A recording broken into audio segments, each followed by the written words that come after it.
વાનગી છે આ બાજરી અને મગ અને થોડા ચોખા નાખીને એનું ભડકો જેવું જાડું લોટ હોય રવા જેવું દળીને અને એમાં તેલ મૂકીને અજમો નાખી લસણ મરચું નાખીને વઘાર કરીને અને શેકી લેવું અને બરાબર શેકાઈ જાય પછી એમાં થોડું પાણી નાખવું.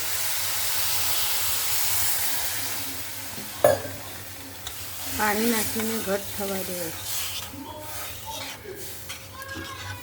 આ બહુ પૌષ્ટિક આહાર છે.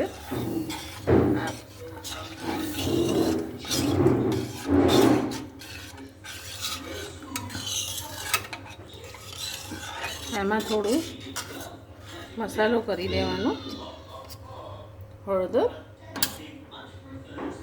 મરચું લીલું નાખ્યું છે એટલે લાલ મરચું ઓછું નાખવાનું છે અને સ્વાદ પ્રમાણે મીઠું.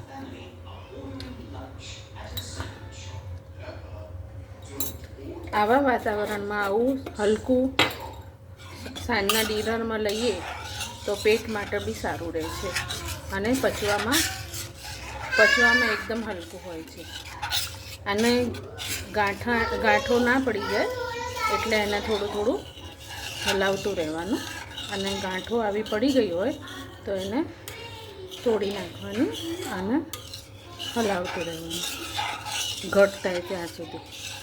આ બહુ જ પચવામાં બહુ જ હલકું હોય છે. આમાં ચોમાસાની વાતાવરણમાં શિયાળામાં તમે આવું બનાવીને ખાધું હોય તો જલ્દી પચી જાય છે અને ગેસ નથી થતો. અજમો નાખીએ એટલે ગેસ ના થાય.